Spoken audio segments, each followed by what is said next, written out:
তারপরে আমার চুল ধরে সে ইচ্ছা মতো মারলো, পেটে লাথি মারছিল। আমি 3 মাসের প্রেগনেন্ট ছিলাম। তখন হচ্ছে ব্লাড যায়নি রাত্রিবেলা, তখন আমার ব্লাড যাওয়ার পরে আমি হসপিটালে এসে ভর্তি হয়েছি। হ্যাঁ, বাচ্চাটা নষ্ট হয়ে গেছে। আর নারীদের কাছে তার বিশ্বাসের একমাত্র ঠিকানা হচ্ছে তার স্বামী। মা বাবা আত্মীয় স্বজন ভাই বোন ছেড়ে এসে অচেনা এক মানুষের সাথে সারা জীবন থাকার জন্য সুখের সংসার বাঁধার স্বপ্ন দেখে একজন নারী। কিন্তু কখনো কখনো সেই স্বামী তাকে ভালোবাসার বদলে নির্যাতনও চালায় অমানসিকভাবে। এই ঘটনা আমরা প্রায় দেখেছি।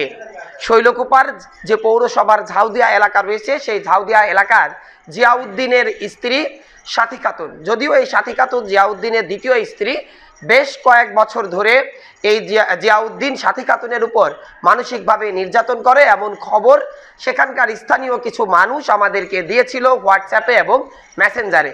সে সময় গ্রামের মেয়ে এই সাথী খাতুন ভেবেছিল হয়তো সব কিছু মানিয়ে নিয়ে এই জিয়ার সাথেই তার সুখের সংসার সে বাঁধবে। ছোট্ট একটি পুত্র সন্তান রয়েছে। আবার এই সাথী খাতুন তিনি 3 মাসের গর্ভবতীও ছিলেন। গত পরশুদিন দুপুরবেলা হঠাৎ করে সেই যৌতুকের দাবিতে এবং এই সাথী খাতুনের মায়ের নামে থাকা 5 শতক জমির দাবিতে নাকি সাথী খাতুনের কে অমানসিকভাবে নির্যাতন করে তার সেই স্বামী। এরপর তিনি বাসায় অবস্থান করছিলেন এবং রাতে তার হঠাৎ ব্লিডিং দেখা দেয় এবং তিনি যে উপজেলা স্বাস্থ্য কমপ্লেক্স রয়েছে সেখানে এসে ভর্তি হন। ভর্তি হওয়ার পর প্রথমে রিপোর্ট করে দেখেন বাচ্চাটি ভালো আছে। এরপর পুনরায় যখন আরও একটি রিপোর্ট তিনি করেছেন, স্থানীয় শাহিদা প্রাইভেট ক্লিনিক রয়েছে সেখানে রিপোর্ট করার পর তিনি দেখেছেন তার বাচ্চাটি আর নেই, অর্থাৎ 3 মাসের যে গর্ভবতী তিনি ছিলেন সেই বাচ্চাটি তার স্বামীর অত্যাচারের কারণে নষ্ট হয়ে গেছে। গত পরশুদিন রাতে এই সাথী খাতুন উপজেলা স্বাস্থ্য কমপ্লেক্সে ভর্তি হলেও এখন পর্যন্ত তার সেই পাষণ্ড স্বামী তাকে এক নজর দেখতেও আসেনি। কি হবে এই সাথী খাতুনের এখন? কিভাবে বাঁচবেন তিনি? তার বাবা নেই, এতিম মানুষ বলা যায়। তার গরিব অসহায় বিধবা মা অনেক কষ্ট করে তাকে মানুষ করেছিলেন। এই সাথী খাতুন এই জিয়াউদ্দিনকে বিয়ের পরেই তিনি ভেবেছিলেন হয়তো তার যে বাবা ছিল না, অনেক কষ্ট করে তাকে বড় হতে হয়েছে, সেই কষ্টটি হয়তো এখন আর থাকবে না। কিন্তু কি বিধাতার কি লেখা, যার কপালে কষ্ট থাকে তার কপালে সুখ আশা করাটাও কিন্তু বড়ই দুষ্কর। এখন হাসপাতালের বিছনায় কাতরাচ্ছেন সাথী খাতুন, চাচ্ছেন বিচার। ইতিমধ্যে শৈলকুপা থানায় একটি লিখিত অভিযোগও দায়ের করেছেন তার স্বামীর বিরুদ্ধে। বাবার বাড়ি আমার ভাই বোন কেউ নাই, শুধু আমি একা। আমার মা কিছু জমি কিনে বাড়ি করছে, বরং ওর কাছে হচ্ছে 4,45,000 টাকা দিয়েছিল যে বাড়ি করে তুমি আমার মার সেভাবে বুঝাই দাও। দেওয়ার পরে ওই বাড়িটা করার পরে এখন হচ্ছে বলতেছে ওই বাড়ির জমি আমার নামে তোমরা রেজিস্ট্রি করে দাও।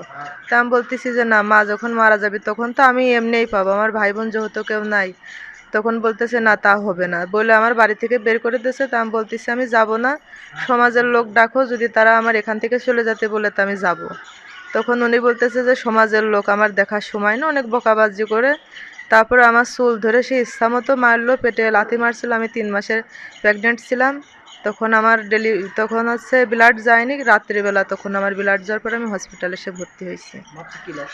হ্যাঁ, বাচ্চাটা নষ্ট হয়ে গেছে। আর আমার অনেক খাবার টাবার ঠিকমতো বাজারঘাট কোনো কিছু দিত না, সবসময় টর্চার করতো চলে যাওয়ার জন্য, বরং জমি দিয়ে নাই এই জন্য।